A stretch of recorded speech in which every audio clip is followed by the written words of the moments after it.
السلام علیکم۔ آج میں رفعت سراج کا ناول شروع کر رہی ہوں، بلیک باس۔ لیکن اگر ابھی تک آپ نے میرے چینل کو سبسکرائب نہیں کیا تو پلیز میرے چینل کو سبسکرائب کیجئے، اور اگر آپ کو ناول پسند آئے تو پلیز ویڈیو کو لائکس ضرور دیا کریں اور کمنٹ سیکشن میں اپنی رائے کا اظہار ضرور کیا کریں۔ چلیں اب میں بڑھتی ہوں ناول کی پہلی قسط کی طرف۔ کوجلی کا دوسرا جنم لگتا ہے مجھے تو۔ وہ فریج میں سر دیے غالباً ٹھنڈی بوتل ٹٹول رہی تھی، وہیں سے جملہ آیا تھا، ارے خدا کا خوف کرو، اس طرح منہ بھر بھر کر خلق خدا کو نام نہیں دھرتے، سب اللہ کے بنائے بندے ہیں، گورے یا کالے۔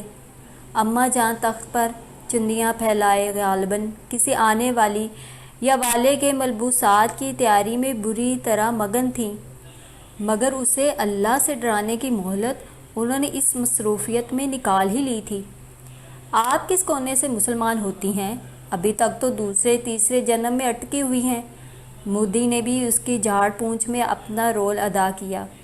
استغفر اللہ، اور جو کوئی حبشی پلے پڑ گیا تو کیا محترمہ زہر کھا لیں گی؟ وہ اپنے طوطے کو چوری ڈالتا ہوا بڑے منہمک انداز میں پوچھ رہا تھا۔ اول تو کسی حبشی کی مجال نہیں، اور جو خدا نخواستہ یہ برا وقت آیا تو واقعی میں زہر کھا لوں گی، اس نے پانی گلاس میں ڈالتے ہوئے نہایت اطمینان سے جواب دیا۔ لڑکی، دانتوں تلے زبان داب کے بھی رکھا کرو، اماں جان نے ڈپٹ دیا۔ نوچ، زہر کھائے گی، اتنا گمان؟ اور جو ہم شکل سے بے شکل ہو جائیں تو کیا تو ہمیں اٹھا کر گھر سے باہر پھنکوا دے گی؟ خبردار! بس مجھے نہیں اچھے لگتے کالے لوگ۔ توبہ! دیکھ کر اماں جان نے پاس پڑی ہوئی چپل جھک کر اٹھائی۔ بول آگے، گن کر 10 جوتے نہ لگائے تو۔ بس اماں جان، اتنا مختصر اسکور، جبکہ افریقن آبادی کی تعداد اربوں میں پھیلی ہوئی ہے، اربوں انسانوں کا دل دکھانے کی اتنی سی سزا؟ مودی کنکھیوں سے اسے دیکھ کر چڑھا رہا تھا، بظاہر اپنے طوطے میں مگن تھا۔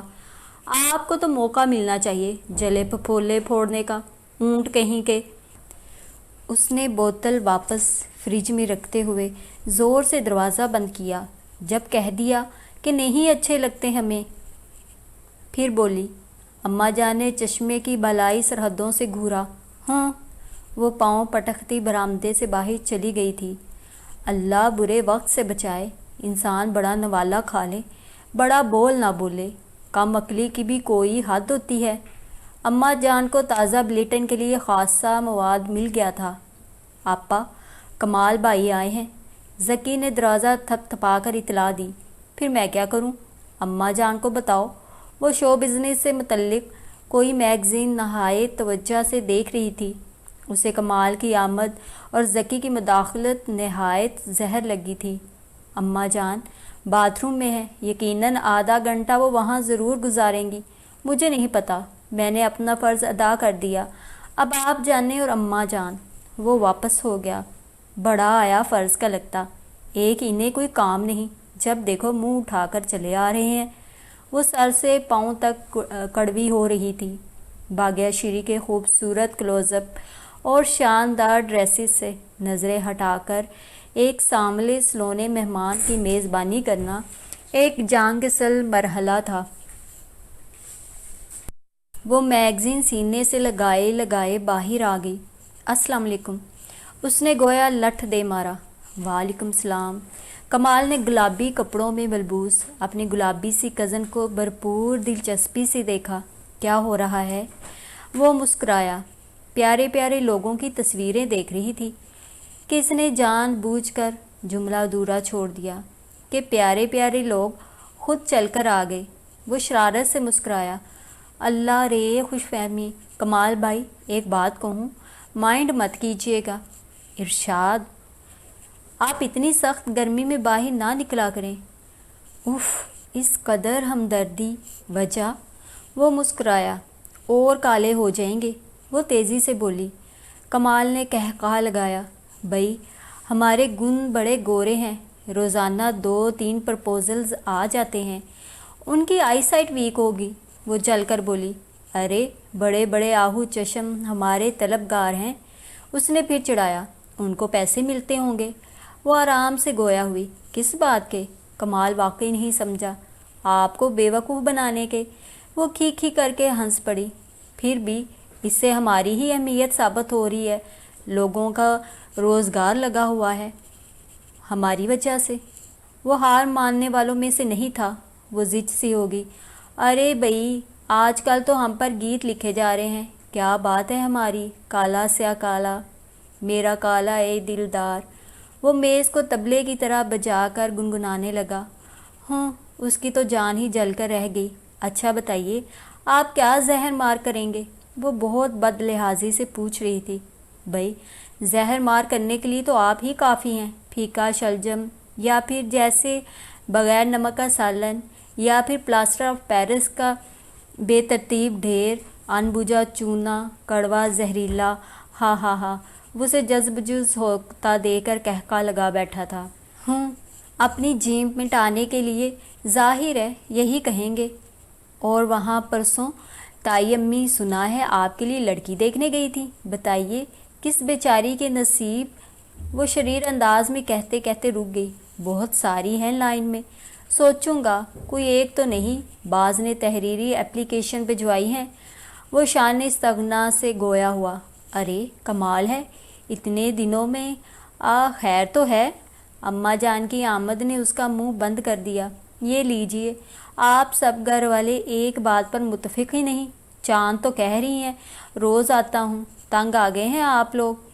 ابھی آپ کے آنے سے قبل بے باؤ کی سنائی ہے مجھے۔ اماں جان نے پلٹ کر اسے گھورا، تمہارے سر پر بیٹھتا ہے، تنگ آ گئی میں تمہاری بد لحاظی سے، سوچ سوچ کر ہولتی ہوں، دوسرے گھر تمہارا گزارا کیسے ہوگا؟ جوتے کھاتی ہے لڑکیاں گز بھر کی زبان کے ساتھ۔ کام پیارا ہوتا ہے، چام نہیں۔ میرا بچہ لاکھوں میں ایک، وردی والے سلامی دیں گے انشاءاللہ۔ نتیجہ آ گیا بیٹا۔ اماں جان ڈانٹ ٹپٹ کرتے کرتے حالات حاضرہ پر آ گئیں۔ وہ اس کی CSS کے رزلٹ کے بارے میں پوچھ رہی تھیں۔ جی بلکہ پرانا ہو گیا۔ ارے تو تم نے بتایا کیوں نہیں، ہوا کیا؟ اماں جان کو اپنی بے خبری پر جیسے تعصف ہوا۔ وہی جو ہمیشہ ہوتا آیا ہے، وہی جس کی وجہ سے ہمیں لوگوں کی جیلسی کا سامنا ہے۔ وہ بدستور دل جلانے والے انداز میں مسکرا رہا تھا، اور واقعی جان کی جان بھی جل رہی تھی۔ تم اتنی دیر سے بیٹھی ہوئی ہو، جاؤ کچھ لے کر آؤ، دیکھ نہیں رہی کتنی گرمی میں آیا ہے؟ اماں جان نے سرزنشی انداز میں اسے گھورتے ہوئے کہا۔ تو کہا کس نے تھا؟ وہ کہتی ہوئی باہر نکل گئی۔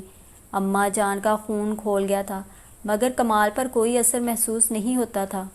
مغرب کی نماز وہ چھت پر پڑھتی تھی اور اس کے بعد اپنی اسٹڈی کرتی تھی۔ آج سارا دن صفائی ستھرائی میں گزرا تھا، گھر میں کوئی تھا بھی نہیں۔ اماں جان کمال کی طرف گئی ہوئی تھیں۔ کمال کے والد سالار مصطفیٰ اور چاند کے والد سردار مصطفیٰ دونوں حقیقی بھائی اور اماں جان کی اولاد تھے۔ ان کے علاوہ اماں جان کی 3 بیٹیاں تھیں۔ سردار صاحب کی 3 اولادیں تھیں۔ سب سے بڑا محمود عرف مودی، اس سے چھوٹی چاند، اور چاند سے چھوٹا ذکی۔ سالار صاحب کے صرف 2 بیٹے کمال اور نعمان۔ چاند کی والدہ ذکی کی پیدائش کے بعد وفات پا گئی تھیں، اس لیے ان بچوں کی پرورش ان کی دادی یعنی اماں جان نے کی تھی، اور وہ برسوں سے اپنے چھوٹے بیٹے کے ساتھ ہی رہ رہی تھیں۔ جب بچوں کی عمریں چھوٹی تھیں اس وقت انہوں نے سردار مصطفیٰ پر دوسری شادی کے لیے خاصا دباؤ ڈالا تھا۔ ان کی بیگم چونکہ ان کی پسند اور چاہ کی تھی، شاید اسی لیے ان کا ذہن دوسری عورت کو قبول کرنے پر آمادہ نہ ہو سکا تھا، اور یہی وجہ تھی کہ انہوں نے واضح طور پر دوسری شادی سے انکار کر دیا تھا۔ گویا اماں جان ہی ان بچوں کی ماں بھی تھی۔ بمشکل اپنے دندے نمٹا کر وہ چھت پر آئی۔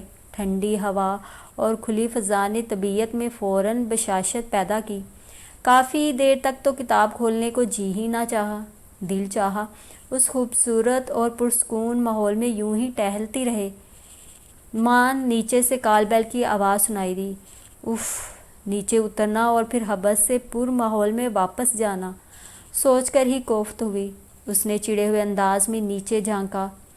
ہاں، ساری کوفت مسرت میں بدل گئی۔ اوپر کی فضا میں گھٹن اور نچلے حصے میں ٹھنڈک، آنن فانن احساسات بدل گئے تھے۔ وہ تقریباً جس لگاتی ہوئی نیچے آئی تھی، فوراً گیٹ کھولا۔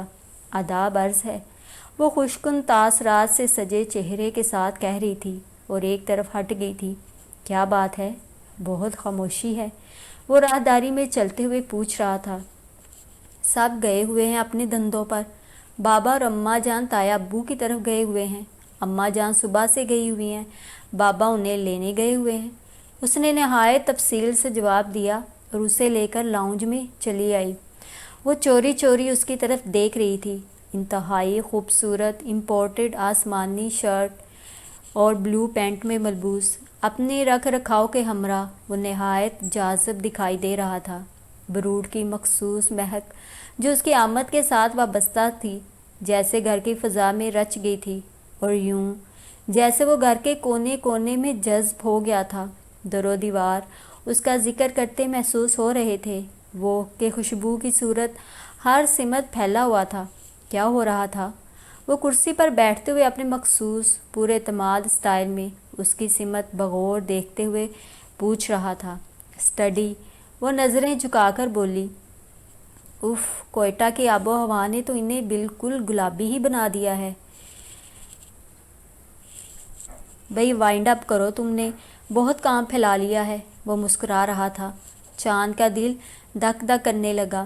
وائٹ اور گرین پرنٹ کے سوٹ میں خوب اونچی سی پونی ٹیل بنائے بے حد پیاری لگ رہی تھی۔ ہاف آستین کی شرٹ سے سفید سفید بازو روشنی کی طرح چمکتے ہوئے محسوس ہو رہے تھے۔ گرمیوں میں وہ ہلکی سی جویلری استعمال نہیں کرتی تھی، حتیٰ کہ چھوٹے سے ٹاپس بھی کانوں میں نظر نہیں آتے تھے۔ ہاتھ، ناک، کان ہر قسم کی آرائش سے آزاد نظر آتے تھے۔ اتنی سادگی اور بے تکلف حلیے میں بھی وہ رگے جاں میں اترتی محسوس ہوتی تھی۔ اماں جان اسے سہل انگاری سے تعبیر کرتی تھیں، بقول ان کے اپنی جان کو حد سے زیادہ آرام دینے کی عادت ہے اور اعلیٰ درجے کی نازک مزاجی۔ اچھا بتائیے، کیا بناؤں؟ ٹھنڈا، گرم؟ وہ اس کی نظروں سے بچتے ہوئے پوچھنے لگی۔ اس کی گرم نگاہوں سے اس کی ساری خود اعتمادی زائل ہو جاتی تھی۔ دل ہمیشہ تمنا کرتا تھا کہ وہ آئے، اور جب وہ آ جاتا تو اس کے سامنے بیٹھتے ہوئے گھبراہٹ سی محسوس ہوتی تھی۔ ٹھنڈا پلائیے جناب، پھر اس کے بعد کھانا کھلائیے، پھر کوئی معقول سا بہانہ سوچیے اور ہمیں بتائیے تاکہ ہم کھانے کے بعد زیادہ دیر ٹھہر سکیں۔ وہ شریر انداز میں براہ راست اس کی آنکھوں میں جھانک کر کہہ رہا تھا۔ اس کی پیشانی پر موتی چمکنے لگے۔ جبھی تو کہہ رہے ہیں، وائنڈ اپ کیجیے اپنے کام، کوفت ہوتی ہے ان پابندیوں اور بہانوں سے۔ اس کی گمبھیر آواز اور معنی خیز لہجہ اس کے وجود میں تلاطم برپا ہونے لگا۔ ابھی آئی۔ وہ اسکواش کی تیاری میں مشغول تھی کہ بیل بجی۔ گیٹ کھولا تو سامنے ذکی تھا۔ ہو گیا آپ کا کھیل ختم؟ مغرب کی نماز بھی گول۔ اس نے فوراً ہی اس کی خبر لی۔ آپ تو اچھی آپا ہیں۔ وہ اس کے گلے میں بازو ڈال کر خوشامدانہ انداز میں گویا ہوا۔ اماں جان آ گئیں؟ اس نے آہستہ سے پوچھا۔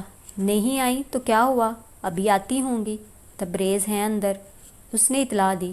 ارے تبریز بھائی؟ وہ سنتے ہی اندر لپکا تھا۔ چلو اچھا ہوا ذکی آ گیا، کم از کم تبریز اب احتیاط تو کریں گے۔ جی چاہتا ہے کہ وہ سامنے رہیں، مگر ان کے بے تکلفانہ انداز سے دل گھبراتا ہے۔ وہ ٹرے اٹھائے لاؤنج کی طرف آتے ہوئے سوچ رہی تھی۔ تبریز عارضی طور پر ترکی سدھارنے لگا تو جانے سے پہلے اس نے چاند کو پرپوز کر دیا۔ اف، کتنے رنگ بکھر جاتے ہیں عورت کی زندگی میں جب اسے اپنے من چاہے مرد کی طرف سے چاہت کا اعتبار ثبوت ملتا ہے، وگرنہ بے اعتباریوں اور بے وفائیوں کے قصے سن سن کر چاہنے والے واہموں اور خدشات کے گرداب میں ہی الجھتے رہتے ہیں۔ محبت کی الوہی مسرت کا اگلا موڑ ایک انجانا سا خوف ہوتا ہے کہ جس کے تصور سے زندگی رنگین ہے، کہ جس کے بغیر زندگی وبال اور ہرکار محال ہے، کہیں کھو نہ جائے، بدل نہ جائے، بھٹک نہ جائے، چھین نہ جائے، کہیں ایسا نہ ہو جائے، کہیں ویسا نہ ہو جائے۔ اس کی حسن پرست طبیعت کو ایک گونا قرار سا آ گیا تھا۔ زندگی کو عجب سا سکون کا گہرا احساس میسر آیا تھا۔ ایک نامعلوم خوف سے جان چھوٹی تھی۔ وہ اپنے ارد گرد صرف خوبصورت اشیاء انسانوں کو دیکھنا پسند کرتی تھی۔ ذہن کی نزاکت کو ناگوار احساس دینے والی ہر شے سے اسے الرجی تھی۔ تبریز مردانہ حسن کا شاہکار، نہ جانے کتنے دلوں کی تمنا، کتنی آنکھوں کا خواب، نہ جانے کس کس کی بے قرار دعا۔ منتخب ہونے کے غرور نے اسے کسی اندیکھی جنت میں پہنچا دیا تھا۔ البتہ ایک الجھن اسے لاحق ہو گئی۔ اس کا رزلٹ آ چکا تھا۔ گریجویشن کے بعد آگے پڑھنا اس کا مقصد کبھی بھی نہیں رہا تھا۔ اب تبریز نے اسے سال بھر کے انتظار کی سولی پر لٹکا دیا تو جیسے وقت رکا ہوا محسوس ہوا۔ بابا جان ایک شام باپ کو مناتی پائی گئی۔ بہت شاندار سی فرم میں بہت آرام دہ جاب ہے، کر لوں؟ کیوں بھئی، گزارا نہیں ہو رہا؟ وہ مسکرائے۔ بابا جان کچھ نہ کچھ کرتے رہنا چاہیے۔ اس نے جیسے خود کو بہت کام والی ظاہر کیا۔ تو پھر ایڈمیشن لے لو، پڑھائی کر لو۔ انہوں نے اس کی دلیل کے جواب میں معقول دلیل دی۔ نہیں، 14 سال ایک سا کام کر کے میری طبیعت اکتا گئی ہے۔ میں دیکھنا چاہتی ہوں کہ انسان جب خود محنت کر کے پیسہ کماتا ہے تو اس کی فیلنگز کیا ہوتی ہیں۔ پھر صبح صبح اٹھنا، روز اچھے اچھے کپڑے اہتمام سے پہننا، واہ کیا چام ہے۔ وہ ان کو قائل کرنے کے ساتھ ساتھ تصور ہی تصور میں مزے بھی لے رہی تھی۔ بھئی کپڑے تو تم روزانہ ہی اچھے پہنتی ہو۔ بابا جان گویا اس کے بچپنے پر ہنسے تھے۔ بیٹی یہ دفتری کام ایک تھکا دینے والا عمل ہے، تمہارے بس کی بات نہیں، چند دنوں میں اکتا جاؤ گی۔ انہوں نے اس کے مزاج کی نزاکت کو مد نظر رکھتے ہوئے سمجھانا اپنا فرض سمجھا۔ پھر کسی باس کو اوبے کرنا شاید تم برداشت نہ کر سکو۔ انہوں نے نازوں کی پالی بیٹی کو محبت سے دیکھا۔ اچھا ٹھیک ہے، اگر نہیں کر سکی تو چھوڑ دوں گی، مگر آپ اجازت تو دیں۔ وہ منہ بسوری۔ ٹھیک ہے، اور سر چڑھا لو، ابھی خود سری میں تھوڑی سی کمی باقی ہے، اماں جان نے ناگواری سے کہا۔ وہ خاصی دیر سے بحث سن رہی تھی، بولی اس لیے نہیں تھی کہ شاید سردار مصطفیٰ خود ہی منع کر دیں، مگر بیٹے کو نرم پڑتا دیکھ کر ان سے رہا نہ گیا۔ خود ہی چھوڑ دے گی اماں جان، کر لینے دے اسے یہ شوق بھی پورا۔ وہ ماں کو جیسے مناتے ہوئے کہہ رہے تھے۔ کیا ہو گیا ہے تمہیں؟ اور نہیں ہے کام سیکھنے کے لیے؟ 8 ماہ بعد تبریز واپس آ جائے گا، بارات آ جائے گی اس کی، کوئی گھر بسانے والے دھندے سیکھے۔ وہ ناراضگی سے گویا ہوئی۔ اب نہیں ہو رہے ان کے گھر میں میرے بغیر کام، اماں جان تو بس۔ اماں جان پلیز، بابا جان کے ساتھ چلی جایا کروں گی اور مودی بائی کے ساتھ آ جایا کروں گی۔ اب وہ دادی کی طرف رخ موڑ چکی تھی۔ بھئی ماننے والی تو تم ہو نہیں، میں تو تمہارے آگے کا سوچتی ہوں۔ ان کا موڈ ہنوز آف تھا۔ مگر بیٹی جاب کیا ہے؟ سردار مصطفیٰ کو اچانک خیال آیا۔ اسٹینوگرافر، وہ جلدی سے بولی۔ لاہور والا، بھئی یہ تم سے نہیں ہوگی۔ وہ نئے سرے سے بدک گئے۔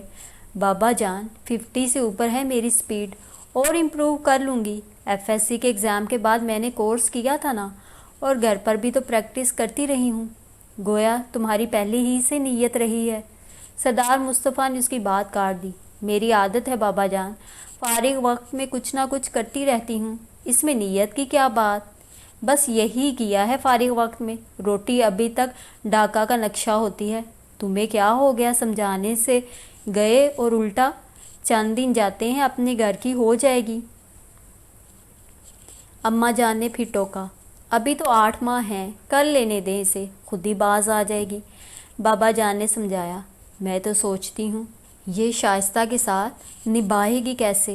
وہ تو ایک ٹانکا غلط ہونے پر پورا کپڑا ادھیڑ ڈالتی ہے۔ لاکھ خالہ ہے، مگر شادی کے بعد کوئی رشتہ نہیں رہتا، ساس ساس ہوتی ہے، کوئی اس سے کاغذ ٹائپ نہیں کروائے گا، روٹی مانگیں گے پکی ہوئی۔ وہ بڑبڑاتی ہوئی وہاں سے چلی گئیں۔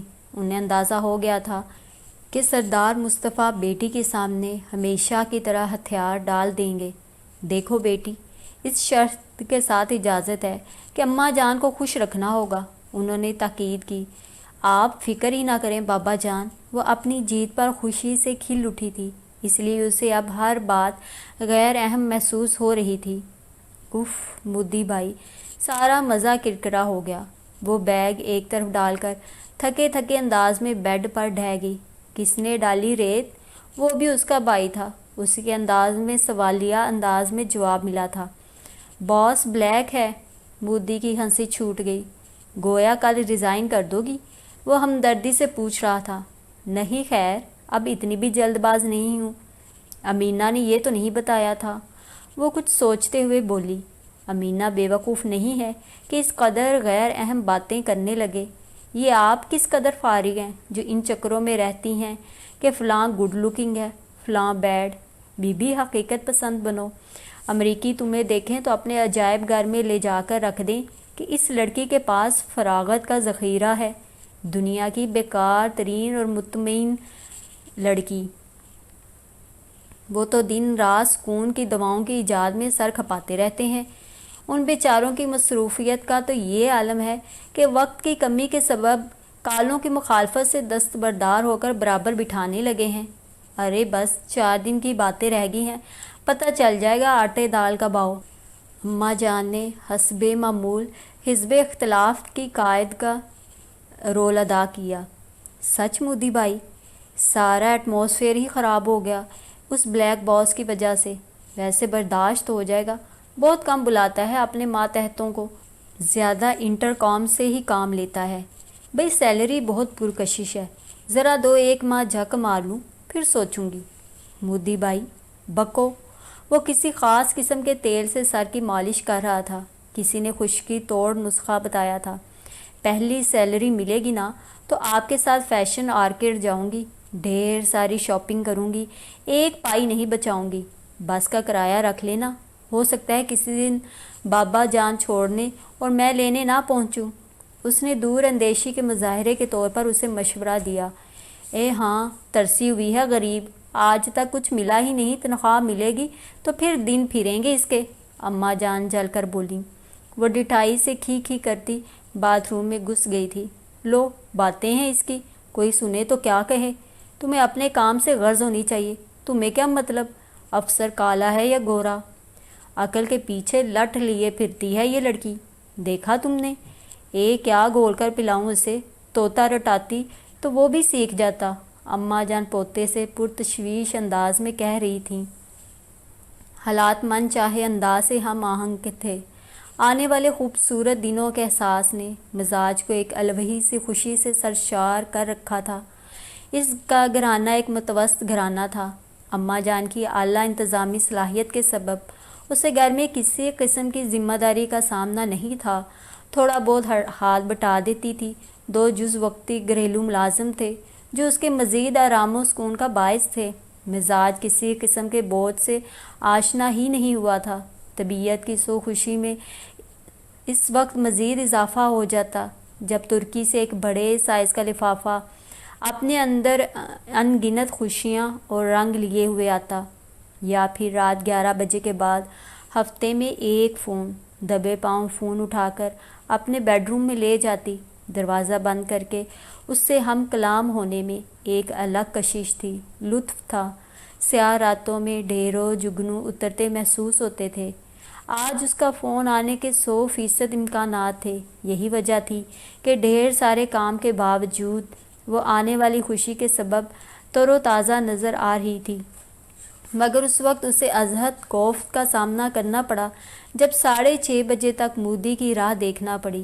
ایک تو عرصہ ہوا بس میں نہیں بیٹھی تھی، گھبراہٹ میں بس کا نمبر بھی یاد نہیں آ رہا تھا، اور ایک خوبصورت پرکشش لڑکی کی جان عذاب میں آ جاتی ہے جب اسے مجبوراً تنہا کسی پبلک پلیس پر کھڑا ہونا پڑ جائے۔ اتنی واہیات سی نگاہیں، اسے رونا آ گیا تھا۔ معاف کیجیے مس۔ وائٹ اکارڈ ایک دھچکے سے اس کے نزدیک رکی تھی۔ اف، ایک ستم پھر بالا ستم۔ اس کی جان سلگ کر رہ گئی۔ گاڑی سے بلیک باس جھانک رہا تھا۔ آپ کو کنوینس پرابلم ہے؟ آئیے میں ڈراپ کر دیتا ہوں، تشریف لائیے۔ اس نے شام کے بڑھتے سائے دیکھے، اپنی استطاعت اور ہمت کا جائزہ لیا اور نہایت مجبوری کے عالم میں بیٹھ گئی۔ کار کے اندر کا ٹھنڈا سا ماحول بھی اس کی کوفت دور نہ کر سکا۔ یہ میرا روٹ نہیں ہے، اتفاق ہے کہ میں آج آفس سے ہاسپٹل جا رہا ہوں۔ وہ بڑے لیے دیے انداز میں بتا رہے تھے۔ ہاسپٹل؟ اس کے منہ سے یوں ہی بلا ارادہ نکل گیا۔ جی، میری وائف ایڈمٹ ہیں۔ کیا ٹربل ہے انہیں سر؟ اب آگے پوچھنا اخلاقی فرض بن گیا تھا۔ T B. ہائے، اسے جیسے شوق سا لگا۔ اس نے گردن موڑ کر اپنے جنرل مینیجر کا پہلی بار غور سے جائزہ لیا۔ یہ اتنی شاندار سی زندگی گزارنے والا، اس کی سہولتوں سے پر زندگی میں شامل، اس کی اپنی بیوی اس قدر فرسودہ بیماری میں مبتلا۔ مگر نہیں، کیا پتہ اس شخص کا باطن بھی اس کے ظاہر جیسا ہو۔ پھر کیا حیرت جو ساتھ رہنے والوں کو دکھ نہ ہو۔ اس نے نخوت نزاکت سے سوچا۔ بہت افسوس ہوا۔ اس نے بمشکل اظہار ہمدردی کیا۔ سر، یہ حسن اسکوائر سے دائیں طرف پلیز۔ گاڑی اسی سمت مڑ گئی تھی۔ 2 منٹ کے مزید سفر کے بعد اس نے گاڑی روکنے کے لیے کہا، تھینکس اے لاٹ سر۔ اس نے گاڑی سے اتر کر شکریہ ادا کیا۔ ان کے چہرے کے تاثرات میں کوئی تغیر واقع نہیں ہوا۔ اسے اپنے شکریہ ادا کرنے پر افسوس ہوا۔ نہ بھی کرتی تو شاید کوئی فرق نہ پڑتا۔ خواہ ایک عدد شکریہ ضائع ہوا۔ وہ گھر کی سمت بڑھتے ہوئے سوچ رہی تھی۔ آج جمعہ تھا، چھٹی تھی، مگر آج وہ دنوں سے زیادہ مصروف دکھائی دے رہی تھی۔ ان کے مینیجر عثمان ترمذی کے ہاں سالانہ حلیم کی دعوت تھی۔ سارا اسٹاف مدعو تھا۔ وہ بہت اہتمام سے تیار ہوئی تھی۔ سفید نیٹ کی لانگ فراک، سفید پائجامہ، دوپٹہ زیب تن کیا تھا، سفید ہی نیٹ کے شوز اور بڑے بڑے موتیوں کے آویزے پہنے تھے۔ بے پناہ حسین اور منفرد دکھائی دے رہی تھی۔ ترمذی صاحب کے ہاں انسانوں کا ازدحام تھا، گویا اعلیٰ پیمانے پر دعوت تھی۔ وہ محفل میں پہنچ کر ادھر ادھر آشنا چہروں کو تلاش کرتی رہی تھی کہ اپنے بلیک باس پر نگاہ پڑی۔ وہ وی آئی پی نشست پر اپنے مخصوص سرد اور سنجیدہ انداز میں بیٹھے پائے پی رہے تھے۔ السلام علیکم۔ نگاہ ملی تو سلام بھی کرنا پڑا۔ وعلیکم السلام، تشریف رکھیے۔ انہوں نے اسے برابر بیٹھنے کا اشارہ کیا۔ دور دور تک کوئی خالی نشست دکھائی نہ دے رہی تھی۔ وہ احتیاط سے بیٹھ گئی۔ ڈھیر ساری نگاہیں اس پر تھیں۔ اس کی فطری خود اعتمادی اور نخوت عود کر آئی۔ اس کے نشست میں شاہانہ پن خود بخود پیدا ہو گیا۔ کٹار نین جس سمت اٹھ جاتے، اسے اپنے نصیب پر پیار آنے لگتا۔ مان وہ خیال کی دنیا سے باہر آئی۔ اسے احساس ہوا اس وقت وہ کہاں اور کس کے قریب بیٹھی ہے۔ اس نے کھنکار کر گلا صاف کیا اور گردن موڑ کر سر کی طرف دیکھا۔ آپ کی وائف کیسی ہیں سر؟ قدرے بہتر ہیں۔ انہوں نے ایک اچٹتی اور بے نیاز سی نظر اس پر ڈالی۔ کتنا عرصہ ہوا ہے انہیں اس بیماری میں مبتلا ہوئے؟ وہ چپ بیٹھے بیٹھے جیسے تنگ آ گئی تھی۔ جب میری شادی ہوئی تو وہ اس بیماری میں مبتلا تھیں۔ ہائے! وہ سخت حیران ہوئی۔ آپ کو پتہ تھا؟ جی، مختصر جواب ملا۔ ہیں؟ اس کی حیرت میں 100 گنا اضافہ ہو گیا۔ اف، بیچارے سر کو شاید گہری رنگت کی وجہ سے کوئی رشتہ نہیں دے رہا ہوگا۔ اسے ترس آ گیا۔ اتنا شاندار عہدہ، معاشرتی مقام بھی سر کو کوئی فائدہ نہیں پہنچا سکا۔ چچ، اسے حد درجہ تاسف ہوا۔ بی بی، میں نے ان سے شادی مجبوراً نہیں بلکہ پوری آمادگی سے کی تھی۔ وہ شاید اس کا چہرہ پڑھ رہے تھے۔ وہ گڑبڑا گئی۔ سر، یہ تو بہت ہمت کی بات ہے کہ ایسی کوئی بات نہیں مس مصطفیٰ۔ جب وہ 17 سال کی تھیں تو ان سے کمٹمنٹ ہو گیا تھا میرا۔ وہ بہت نائس ہیں۔ لیکن سر، آپ کو جب یہ پتہ چلا ہوگا کہ وہ بیمار ہیں۔ وہ مسکرا دیے۔ چاند نے انہیں پہلی بار مسکراتے دیکھا تھا۔ یہ بات شاید آپ کی سمجھ میں نہیں آئے گی۔ انہوں نے گہرا کش لے کر ڈھیر سارا دھواں چھوڑا۔ سر، میں ان کی عیادت کرنا چاہتی ہوں اگر آپ کو اعتراض نہ ہو۔ اسے سر کی مسز سے ملنے کا ازحد اشتیاق ہوا۔ کیوں نہیں؟ آپ جب چاہیں مل سکتی ہیں۔ ایڈریس نوٹ کر لیجئے۔ اس نے اپنے پرس سے اپنی پاکٹ ڈائری نکالی، ہاسپٹل کا نام اور وارڈ نمبر وغیرہ نوٹ کیا۔ ٹھیک ہے سر، ویسے آپ ان سے میرا تعارف ضرور کرا دیجیے گا تاکہ ملاقات میں اجنبیت کا تاثر نہ ہو۔ ڈزنٹ میٹر بی بی۔ پھر اسے اپنی کرسچن کلیگ جولی نظر آ گئی تو وہ سر کے پاس سے اٹھ گئی۔ شام کے 4 بجے تھے جب اس نے اسپیشل وارڈ میں قدم رکھا۔ بیڈ پر نیم دراز مریضہ نے آف وائٹ کرتے شلوار میں ملبوس بے حد پیاری سی لڑکی کو دبے پاؤں اندر آتے دیکھا تو دوستانہ مسکراہٹ لبوں پر دھر آئی۔ السلام علیکم۔ وہ احتیاط سے مسکرائی۔ وعلیکم السلام، مجھے مس چاند مصطفیٰ کہتے ہیں۔ انہوں نے اس کے لبوں سے فقرہ چھین لیا۔ اسے خوشگوار سی حیرت ہوئی۔ جمشید آپ کا غائبانہ تعارف کروا چکے ہیں؟ کیا بات ہے، بڑی دیر کی مہرباں آتے آتے۔ ان کی بے تکلفی سے ان کے مزاج کی خوبصورتی کا پتہ چل رہا تھا۔ روزانہ آفس سے آف ہوتے ہوتے خاصی دیر ہو جاتی ہے، پھر بھائی وغیرہ بھی کہیں نہ کہیں گئے ہوتے ہیں، کوئی ساتھ آنے والا ہی نہیں ملتا تھا۔ آج آفس نہیں گئی تھی، موڈ نہیں ہوا تھا، سوچا موقع اچھا ہے، کیوں نہ آج آپ سے شرف ملاقات حاصل کیا جائے۔ ارے، وہ ہلکے سے ہنس دیں، ہمارے تو سارے شرف اندھیروں میں ڈوب رہے ہیں۔ اللہ نہ کرے آپ اتنی ہوپلیس نہ ہوں، انشاءاللہ ٹھیک ہو جائیں گی۔ سر آپ سے بے پناہ محبت کرتے ہیں، کیا آپ کو اندازہ نہیں؟ وہ سادگی سے پوچھ رہی تھی اور ساتھ بغور ان کا جائزہ لے رہی تھی۔